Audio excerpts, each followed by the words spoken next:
Coming up on Phillies Nation, presented by BQ Basement Systems, Pat and Corey go through the good and the bad of the Phillies through the first quarter of the season. The guys also talk about the problems the Phillies have had with interleague play. Ian joins us from Lehigh Valley, Tommy Greene joins us from the mound, and I've got the Batters Inbox questions, all ahead on Phillies Nation.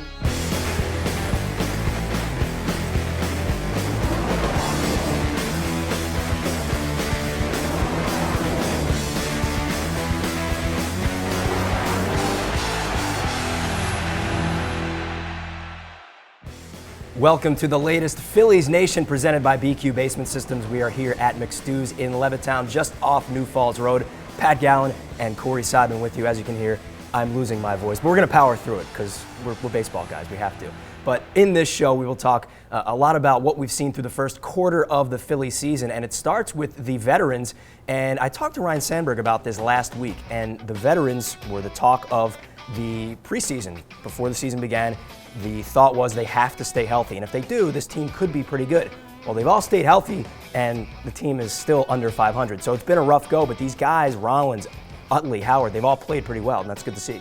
We're seeing that the veteran core of the Phillies doesn't automatically dictate their wins and losses, because if I told you that through the quarter mark of the season, Jimmy Rollins was going to have a .360 on-base percentage and be hitting fewer infield flies than ever before, if I told you Ryan Howard would be on pace for 28 to 30 homers, Marlon Byrd for 55 doubles, Chase Utley a top 3 MVP candidate, and Carlos Ruiz with a 400 on base percentage, you'd think this is like a 25-16 team, wouldn't you? Absolutely. Especially combined with the starting pitching. But what we've seen is that all of those guys haven't all been hot at the same time.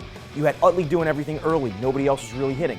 Howard had a couple weeks there where he was hitting a couple homers there. Jimmy Rollins has been coming on more of late, but it hasn't been an offensive 1 through 8 clicking at the same time. And when you combine that with the issues in the bullpen, the issues in the bench, a lot of the power issues in left field and center field, you're seeing a team that's been right around 500 through 40 games this season. And Sandberg did tell me, hey, it's a team game, and it's nice that their numbers are very good. But overall, you look at the bullpen and the issues that they've had, it just hasn't all come together. Of those 5 guys, that group of veterans, Rollins, Utley, Ruiz, Howard, Byrd, who has surprised you most? I'd say Marlon Byrd. I mean, I did expect him to have a solid season. I did expect him to hit 290 with a 800-ish OPS, but I didn't expect him to be displaying as much power as he has. He legitimately is on pace for 55 doubles this season. Right at the top of the NL in that category, Chase Utley. Chase Utley's actually on pace for 67 doubles. And he's also been pretty surprising himself, too, hitting over 330, MVP candidate, like we said. But just to get that much production out of Marlon Byrd, who's aging, and people thought that last year was a fluke, I didn't really see eye to eye with that, but he's been very good out of the 5 hole. Okay, so those guys have been pretty good. The guys that have not been so good, they have not lived up to expectations. Ben Revere and Domonic Brown. And you wrote about Ben Revere last week on CSNPhilly.com about him trying to find that Juan Pierre-ness that he hasn't been able to find. And we know that he can hit for average, but he can't get on base at a clip that you'd like to see out of a prototypical leadoff hitter. So start with Ben Revere. What do you see from him? What more do we need to see? I thought Juan Pierre was a very apt comparison for Ben Revere for a couple reasons.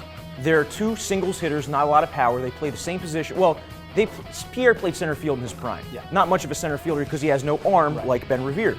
Juan Pierre was hitting 320 a season in his prime. So he didn't walk, but he was able to hit 320, which enabled him to have like a 350 on base percentage. And once he stopped hitting 320, once he started hitting 280, all Juan Pierre found were 1-year deals. Because there's just not that much value there when you're a guy who only hits singles, has no power, has very little arm, and you don't get on base enough. And that's what we're seeing out of Ben Revere. 268 batting average, 284 on base percentage. His walk rate of 2.1%, he's walked in 2.1% of his plate appearances. That's in the bottom 3 in all of Major League Baseball. So he just hasn't been producing, and it's been tough for the Phillies to justify leading him off, and that's why we saw Jimmy Rollins reclaim that leadoff spot recently. And one of the reasons why Revere is having so much trouble is because pitchers are pumping him with fastballs and daring him to hit them, and he just can't do it because they know he's not a power hitter. He doesn't have a home run. I mean, why wouldn't you pump him with fastballs? That's another reason he's not walking, is because pitchers don't have to throw him a slider that they might miss with. They can just pump fastballs like you said, and what's the worst that can happen? You miss on a fastball right down the middle to Ben Revere. He hits a line drive single up the middle. He has no doubles this year. He has no homers in 1,542 plate appearances in his career. So really, what's the worst that could happen? A single? Yeah, that's true. How about Domonic Brown, too? He has definitely not lived up to expectations. Last year, 27 home runs, an all-star bid, but just 215 this season through Sunday. That's not what we need to see from Domonic Brown. I expected a step forward, but it just hasn't gone the way that Domonic wanted it to go. Domonic Brown is such a hard player to project. Like if we try to project him going forward here, what would you think, maybe 18 to 20 homers for the season? That seems realistic, but at the same time, how is he going to get to 18 to 20 home runs? He hit his second this past weekend against the Reds, but it's just been a tough season for Brown, really a tough year since the end of last May. Pitchers have been pitching him away since that power-packed May where he was hitting all of his home runs to right field. And what we've seen this year, going the other way a lot, taking the pitches where they're being pitched, but he just doesn't have enough opposite field power to be hitting it out there. And what also hasn't gone right for the Phillies this season is their play at home. You would think home is where the heart is. That's where you play your best baseball. The fans are behind you. No, it hasn't gone that way. Check out these numbers. At home this year, 20 games played, a .239 average, their OBP just .307, and they've scored 20 fewer runs than they have on the road. And the record at home, 8-12, on the road, 11-10. So what's the difference there? What are you seeing as far as home and road splits? Well, first off, small sample size, like we say often when we see numbers like this, but it's also the fact that they played a couple really good teams at home. They played the Braves at home, they played the Brewers at home, so that could be a little bit. The other aspect of it is Citizens Bank Park does not have the same home field advantage it once had, and a lot of that is based on the attendance. The Phillies have been filling about 69% of seats this season, which is way down from seasons past. Last year they were at like 86%.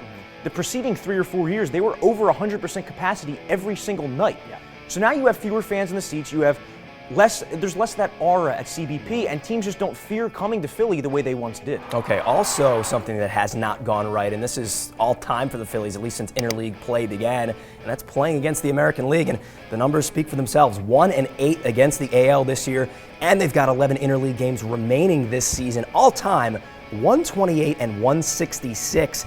And what's also funny is that from 2006 to 09, which was obviously their prime seasons, they went 23 and 40 against the American League. It just has never gone right for the Phillies against the AL. I've never been able to explain it because the Phillies have the second worst record among all National League teams in interleague play since it began. The only team that's been worse is the Pittsburgh Pirates, who for most of those years were like a 67-win team. So it makes sense that the Pirates will be at the bottom, not as much sense with the Phillies.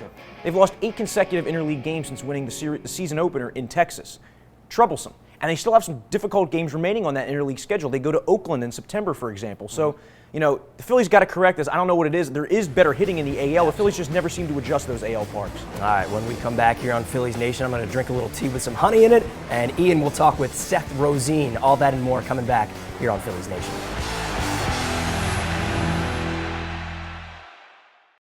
Our customers tell us it's important that they know who they're doing business with. Basement foundation issues are never fun, and finding a contractor that you can trust can be hard. That's why I founded BQ Basement Systems in 1997. We're the experts in identifying and fixing problems in your basement, your crawl space, foundation repairs, and all things basementing. Have one of our certified inspectors out for your free evaluation and estimate. Visit us at bqbasementsystems.com or call us at 1-800-339-2070. McStew's Irish Sports Pub in Levittown is a great place for sports fans. Come out and watch your favorite Philly teams on our 18 high-definition TVs. We've been voted Best of Bucks for our game day atmosphere, our drink specials, and our one-of-a-kind wings. And if you can't stick around, stop by our takeout store to pick up your favorite domestics, imports, and craft beers from all around the world. Visit us at facebook.com/McStews for info on all of our upcoming events. McStew's Irish Sports Pub at Bristol Oxford Valley Road and New Falls Road. We're very excited to implement a program called 8 Weeks to Wellness. At Summit Spine and Wellness, we combine chiropractic care, massage therapy, customized nutrition, personal training, and meditation. If you want to improve your health, take the 8 Week to Wellness Challenge like Dan, who lost 32 pounds, 6 inches off his waist, and 94 points off his cholesterol. We use a customized wellness score to measure your health and develop a diet and fitness plan just for you. Call our office at 215-487-2500 and ask about getting set up for your wellness score. In a world where bankers have lost all interest, where robots and fat cats rule our fortunes, one woman will stand up and strive to do the impossible. Be treated like a person. Friends and neighbors will join her quest. Ordinary people will band together against the forces of corporate greed. And together they will form Philadelphia Federal Credit Union, already in a neighborhood near you. Hey, this is Ian Riccaboni here for Phillies Nation TV at beautiful Coca-Cola Ballpark. We're here today to talk to Seth Rosin, who you may remember came over from the San Francisco Giants in the Hunter Pence deal. Seth has been up and down in the minor leagues. He made his major league debut this year, but started his season in a place halfway across the globe.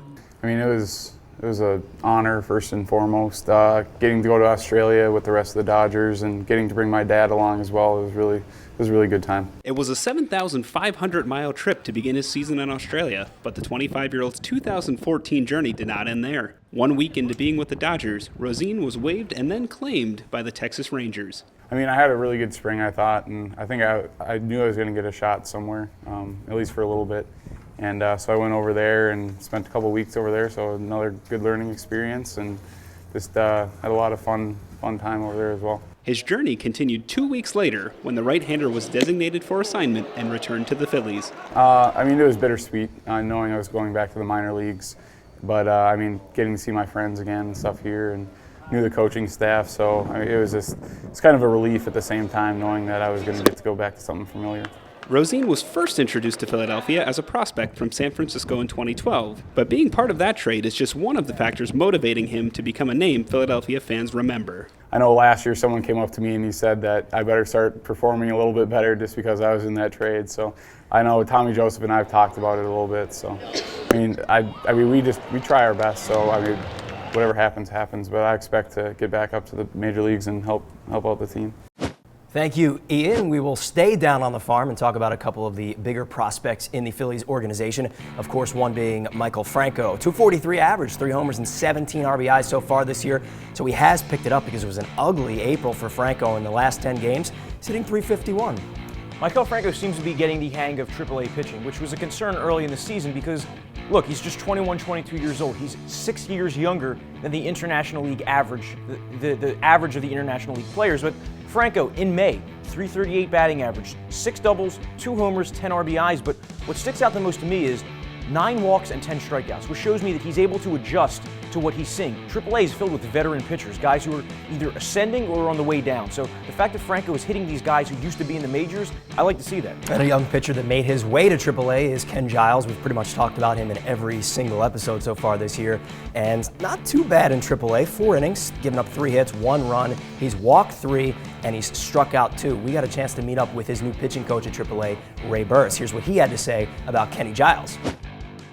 With Kenny is getting him to locate his fastball down in the zone, knowing when to elevate it based on swings and him learning how to read swings from a hitter. But he's got to be able to dominate down in the zone and think being a ground ball pitcher as opposed to a strikeout pitcher. If you think that way, whatever strikeouts you get, that's going to happen. And now we go to some ex-Phillies prospects that you may know pretty well, and a couple of them were in some pretty decent trades, and one being Jared Cozart. He's at the major league level, along with Jonathan Villar. Not doing so much at the major league level, but again, they're young. It's going to take some time. The Astros really aren't very good, but looking at AAA, Jonathan Singleton and Domingo Santana, they are 2 big power-hitting outfielders. Singleton's moved to first base recently, but Singleton, 274, 12 home runs. He is nearing the major leagues. He's going to be there soon. And Santana, he's a run-producing machine as well. Domingo Santana has done nothing but hits since the Phillies traded him. Domingo Santana was almost an afterthought in that Hunter Pence deal. He was the player to be named later. And he's one of the top outfield prospects the Astros have, and really could be a guy who you would have seen up with the Phillies either last year or this year had he not been dealt. Yeah. When I look at that list, Jonathan Villar is the guy who sticks out to me because he plays an amazing defensive shortstop. He has speed. He has 10 steals this year. He has 5 homers, and he's shown some power beyond the homers. Jonathan Villar is almost like the Freddie Galvis who can hit a little bit too. Maybe not as elite defensively as Galvis, sure, but he can certainly hit. And if he was still in this system, the Phillies would be looking at him as the shortstop of the future with J.P. Crawford way down the pipeline. Sure. But Jonathan Villar has certainly produced for the Astros. That trade, those trades, as much as Ed Wade took heat for all those Houston deals with the Phillies, they may work out pretty well for Houston. Almost all of them have worked out, really. And one guy that wasn't really a Phillies prospect, but was at AAA and then had a cup of tea in the major leagues, Brandon Moss is now fully entrenched in Oakland. 301 this year, 9 homers, he's knocked in 39, and he's got an on-base percentage of 391. That just happens. Some guys don't put everything together until their late 20s. The Phillies saw it happen with Jason Worth, and they really haven't been able to have it happen with anybody since. Would have been nice if Brandon Moss started producing the way he's done with the Athletics in Philadelphia. Absolutely. Let's go to a segment we like to call By the Numbers. And we start off with Carlos Ruiz. And since 2010, Chooch has been pretty good, and he's an on-base machine. 15th in all of the major leagues with a .376 on-base percentage, and that's with a minimum of 1,500 plate appearances. But look at some of the names that he's been better than. Jason Worth, David Wright, Dustin Pedroia, Albert Pujols, Cargo, and his teammate Chase Utley. It's pretty ridiculous. That's incredible. The two guys that most impressed me about that list are David Wright and Dustin Pedroia, because not only do they hit 300 every year, they always have like a 400 OBP, it seems. They have excellent plate discipline. So for Carlos Ruiz to be ahead of those guys, that just shows how much Chooch has grown as an offensive player and how much he's still able to contribute. And also, yeah, you have one on the Phillies? I have one Phillies related. Ben Revere, I mentioned this earlier in the show. No home runs in 1,542 plate appearances in the major leagues. Yeah. Since 1947, that's what, 75 plus years ago? No player has finished a career with no home runs in that many plate appearances. So Ben Revere is entering uncharted territory. I'm not saying he's never going to hit one, but when I see him, I don't really know when he's going to hit one. I feel like you say he's not ever going to hit one. Now let's go to our fantasy baseball segment. It's brought to you by DraftStreet.com, the future of fantasy sports, free one-day leagues where you can win cash prizes. Of course, last week I picked Marlon Byrd. He was only owned in 51% of Yahoo leagues, and he hits under 200. Who'd you pick? I had Chase Utley, the Padres' third baseman, and I still think he's going to be a contributor moving forward.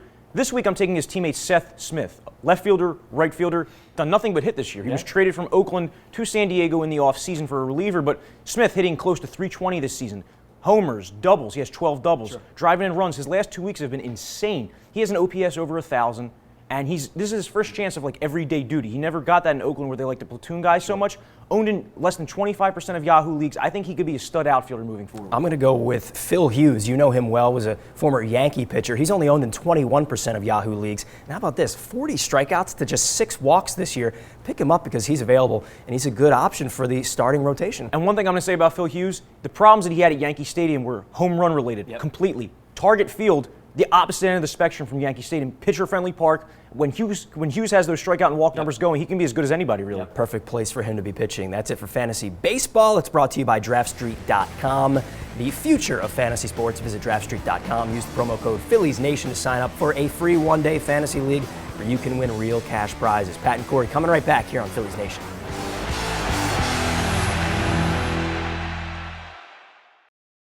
At Village Catering, we're committed to making your event one to remember. We are family owned and operated, and for more than 30 years, we've made our mark on Philadelphia as a go-to caterer for all of your special events. We're also the official caterer of the Flyers and Soul and the preferred caterer of Temple Athletics. We will work with you at customizing your off-site event, or you can have your event at our on-site facility, the Cottage Greene, so that you'll feel like a guest at your own party. Contact us at 215-698-1117 or villagecatering.com, and we'll help you make a memory today. McStew's Irish Sports Pub in Levittown is a great place for sports fans. Come out and watch your favorite Philly teams on our 18 high-definition TVs. We've been voted best of Bucks for our game day atmosphere, our drink specials, and our one-of-a-kind wings.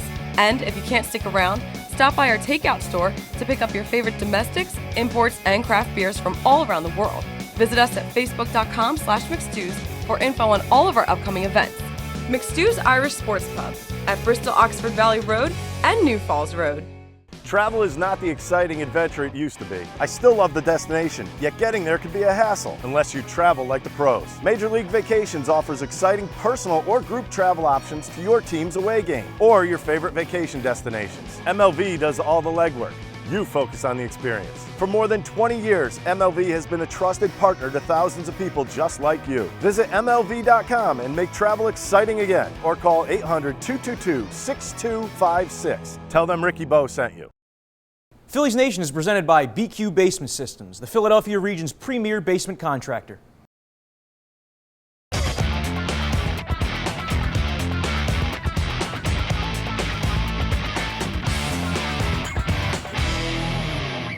Welcome back to Phillies Nation. We're here at McStew's, and it's time for our Batter's Inbox questions, where the guys debate your question and I'll pick the winner. Ready? Let's do it. I'm ready to win. All right, let's go. Our first question asks, it's been a rough season, but what has been the best thing to watch about the Phillies this year? Pat? Well, I think the best thing to watch about the Phillies this year is Phillies Nation TV. But if it's going to be a player, I'm going to go with Carlos Ruiz. how awesome has it been to see him transform into this on-base machine over the last couple of years and really take hold of the team as a leader. And from behind the plate, we've heard for so many years how these guys love to throw to Carlos Ruiz.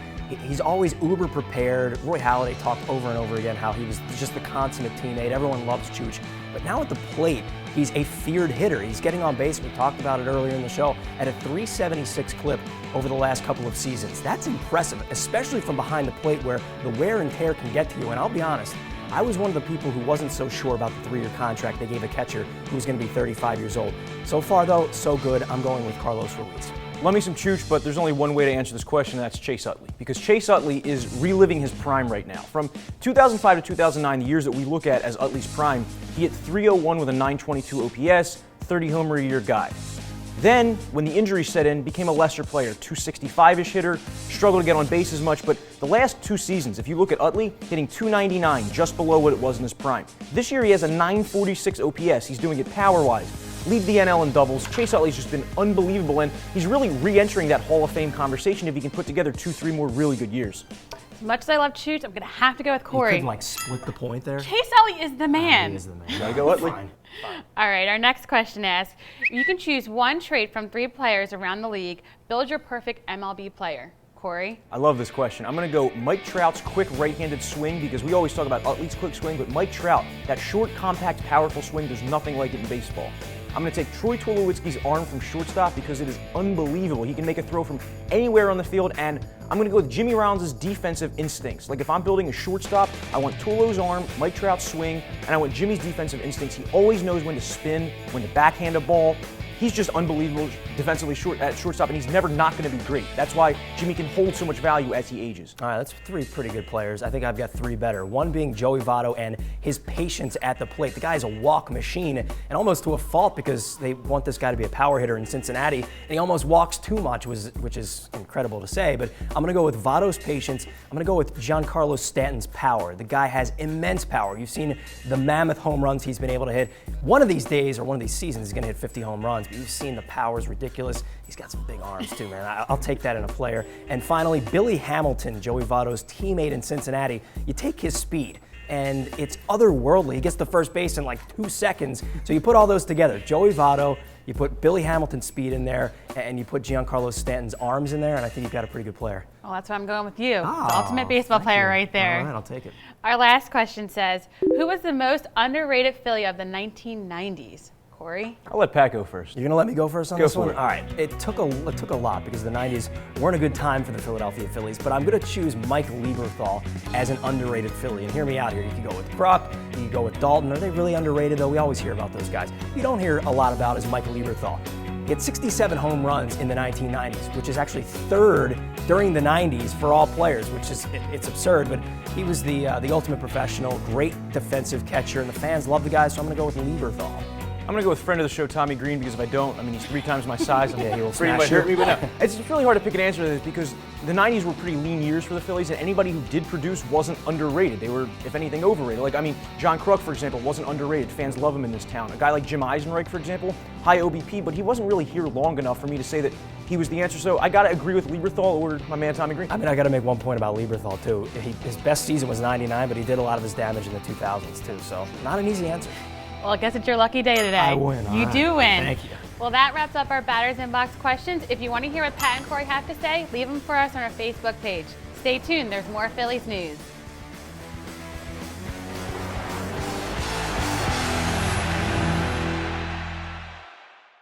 In a world where bankers have lost all interest, where robots and fat cats rule our fortunes, one woman will stand up and strive to do the impossible. Be treated like a person. Friends and neighbors will join her quest. Ordinary people will band together against the forces of corporate greed. And together they will form Philadelphia Federal Credit Union, already in a neighborhood near you. Our customers tell us it's important that they know who they're doing business with. Basement foundation issues are never fun, and finding a contractor that you can trust can be hard. That's why I founded BQ Basement Systems in 1997. We're the experts. in identifying and fixing problems in your basement, your crawl space, foundation repairs, and all things basementing. Have one of our certified inspectors out for your free evaluation and estimate. Visit us at bqbasementsystems.com or call us at 1-800-339-2070. We're very excited to implement a program called 8 Weeks to Wellness. At Summit Spine and Wellness, we combine chiropractic care, massage therapy, customized nutrition, personal training, and meditation. If you want to improve your health, take the 8 Week to Wellness Challenge like Dan, who lost 32 pounds, 6 inches off his waist, and 94 points off his cholesterol. We use a customized wellness score to measure your health and develop a diet and fitness plan just for you. Call our office at 215-487-2500 and ask about getting set up for your wellness score. Phillies Nation is filmed each week at McStew's Irish Pub in Levittown, PA. Here's what's going on this week.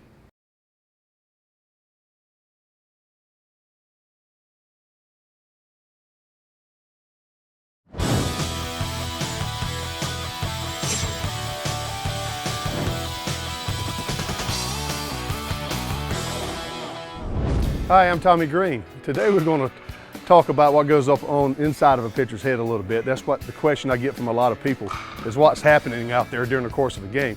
And it's not a whole lot. We try to keep it as simple as we can. The good analogy I would use is probably for the people who've seen the movie For the Love of the Game with Kevin Costner in it. When he said clear the mechanism and everything sort of went silent and he didn't hear, it's not that we don't hear it, it's not a predominant sound. I know that was me because the game is played in front of me. It's not played out in the stands. It's played 60 foot 6 inches away from me, and that was my focus. And I got taught that in the minor leagues with Leo Mazzoni with the Braves, and he really stressed that. He said that's going to be a difference. Don't be in awe of the situation that is around you. And that was one of the best pieces of advice I've ever got. So it made me a little bit more comfortable when I made my focus 60 foot 6 inches away to my catcher and played catch with him. And that's answering some of the questions about what goes on in people's head.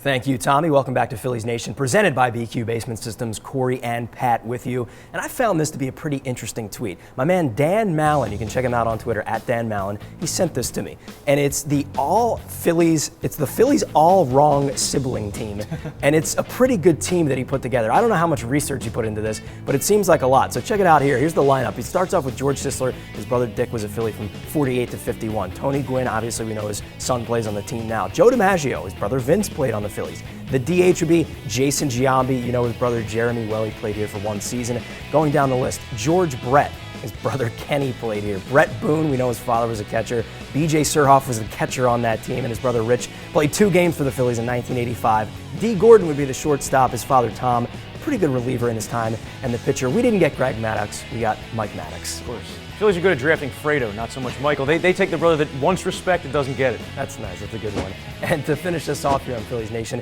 it's of course Twitter trivia. Last week's question was this: since 2004, which Phillies reliever has made the most appearances in a season? Real Cormier was the guy. 84 appearances in 2004. It seemed like he was out there every night on the hill, so it doesn't surprise me. He was a rubber-armed guy. This week's question, leave it for us at Phillies Nation on Twitter using the hashtag PNTrivia. The question is this: dating back to 1914, which Phillies pitcher not named Carlton or Roberts has made the most opening day starts? And if you get it right, we'll give you a prize. Easy answer, Joe Roa. Joe Roa? Yeah. That's what you come up with? Didn't he start opening day once? Maybe it was a home opener. It might have been. Good one. That's it for Phillies Nation, brought to you by BQ Basement Systems. We're here at McStew's in Levittown. Thank yous all around to Ian, to Ryan, to Tommy Greene, to 2020, and our man Brian Michael, all you guys behind the camera. He's Corey. I'm Pat. That's it for Phillies Nation. We'll talk to you soon.